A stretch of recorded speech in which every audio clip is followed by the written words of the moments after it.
In this video, I'm going to talk about pass by value and pass by reference. Take a look at this program. We have a main method, and inside the main method we have initialized a variable x, and we are sending that as a parameter to a method which is in another class. Here is how it works. We'll have a stack memory in that a block will be allocated to main. In that we'll have the value x, which is 10. When we call a method from inside the main, we're going to stack up another block for that method. And note that we're sending this parameter x.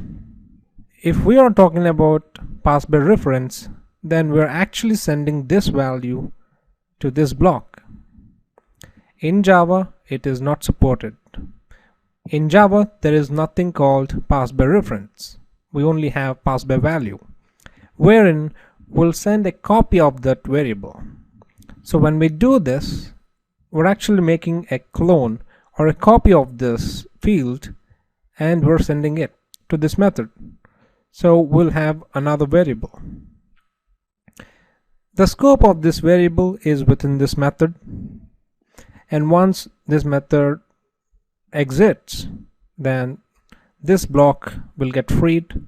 If we are using pass by reference, then the value of x would be 20. That's because we are updating the value here. But since Java is pass by value, the value of x would still remain as 10, not 20. Now we understood what is pass by value and pass by reference. Let's take a look at our code. I have jotted down three different scenarios. In our scenario 1, we have a variable x, and we're sending that as a parameter. The initial value of x is 10, and after we send that value or the variable to this method example 1, we're updating the value of x to 100. The line next to it is we're just printing the value of x. Since Java is pass by value, we're not actually sending this x. We're actually making a clone or a copy, and then we're sending the copy to this method. So in essence, nothing will get updated, at least in main method. The value 100 is applicable all the operations that you do in this example 1 method, and once we come out of it, the value would still retain to 10. So the output of this statement would be 10. The confusion arises, however, when we send an object. Objects are references, and this might sound a little confusing because when you're sending a reference, that might sound as pass by reference, which is wrong. We're still sending the reference type as a value. We're not actually sending this math object, we're actually sending a copy of the reference object. A copy of the reference. I mean, this math object will only constitute the address wherever this object is residing in the heap memory. And in example 2 method, we're essentially a copy of that address. And when we do so, this new variable in here will have that address assigned.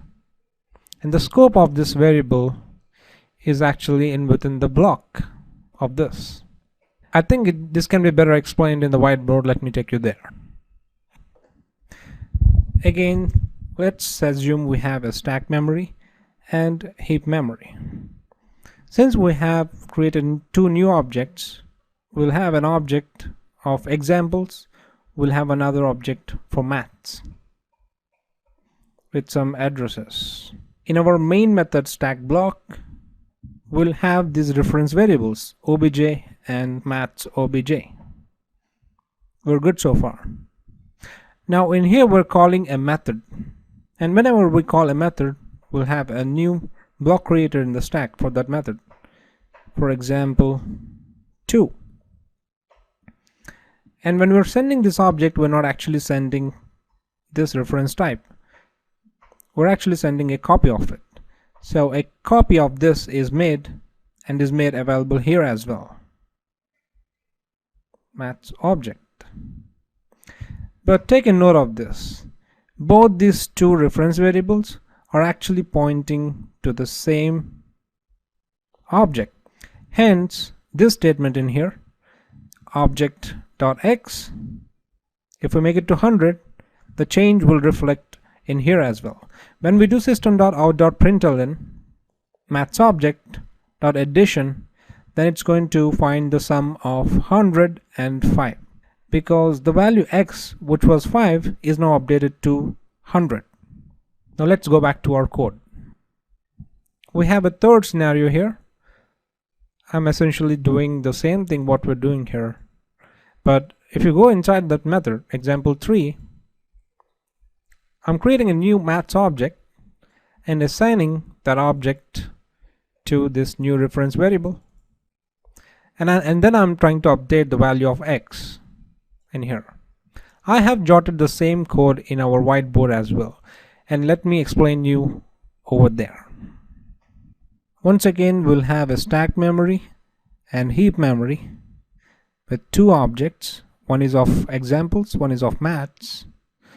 When the interpreter comes across with this statement, we'll have another block for that method, example 3. And by the way, main block will have object and maths object. Since we send this object as a parameter to this method, we're going to have another copy of this reference variable. Great. So we've reached till this point. Now, when this statement is interpreted, we'll create a new object altogether. This is a third object, and the reference name that we used is new object here, and we assigned this reference to obj. So obj was actually pointing to this object earlier, but with this line, now it's pointing to whatever this reference variable is pointing to. Now this is pointing to this object, hence even this would start pointing to this object. This is no longer pointed to actual object. So whatever updates I do with object.x equals to 20 or object.y equals 30, it will be updated in this particular object, but not the original one. Based on your understanding, okay, let's go back to our code. Now try to look at the code and try to guess the output of this program. The output of this would be 10. The output of this would be 105. And the output of this would still be 105. There won't be any difference. Let's run the program. There you go.